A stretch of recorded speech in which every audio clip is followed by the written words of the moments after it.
My dad is actually in Mexico because he was deported about 13 years ago.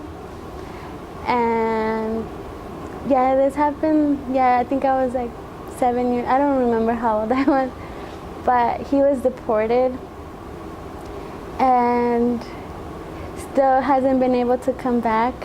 And it's been really hard for my family, especially for my mom and stuff, because of financial reasons. Because ever since my dad left, she's been having to do everything on her own. And with that, she had to get like extra jobs and stuff, and like sometimes cleaning houses, wherever she can get, just to be able to pay bills and stuff. And it's also been hard for just us growing up, because it's been hard not having that father advice that most people get. It's always been just my mom. And it's just hard to have that. It's been hard because we haven't had that support from him. And when we talk to him, it's like very distant. I think he's not really that involved, even if he wanted to be, because he's not here. So it's just been really hard. But I remember when this all happened and we were young, we were in Denver, but they sent my mom and my dad to jail in Oregon, and my big sister and my big brother to foster care in Oregon.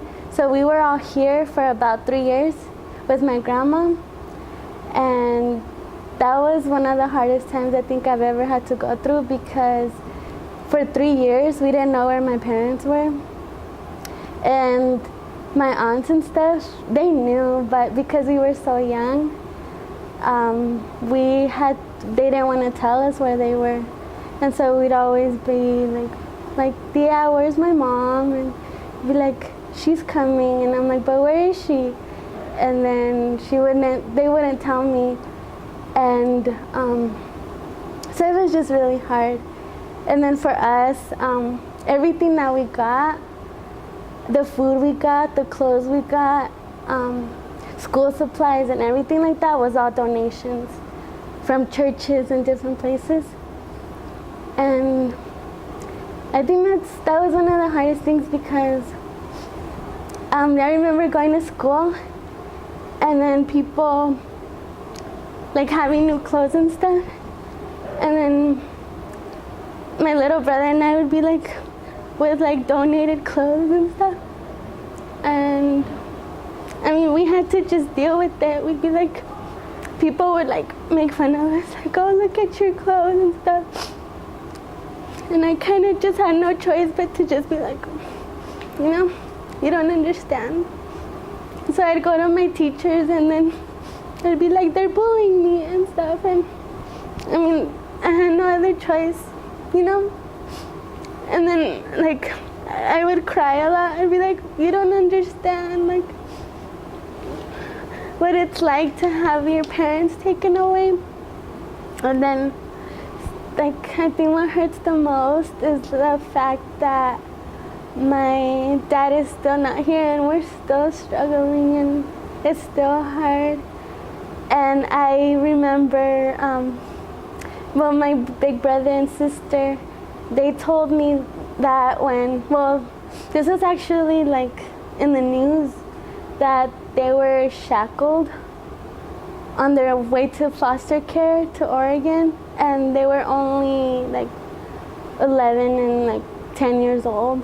So I mean, the fact that you're shackled from your like handcuffs and on your feet and walking to the airport, and you're seeing everybody just looking at you while you're hopping up and down, I think that's just very humiliating.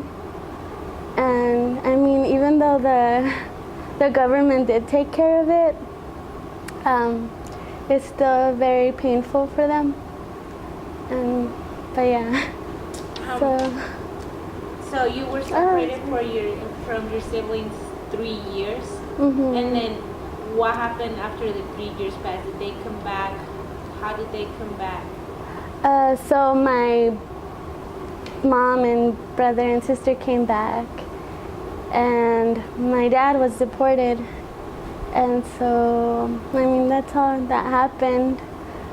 But yeah, that's basically, it was just a very weird transition for my brother and sister, because they were gonna start school, and that's when, because of everything they went through, they ended up like not being interested in school anymore.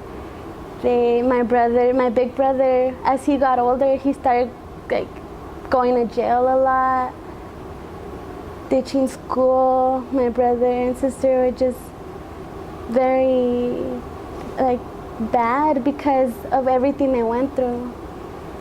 And I don't blame them for that, because I mean, I think that would happen to anybody, especially being in foster care, where the people you're with don't even care about you. They're just taking care of you because they have to.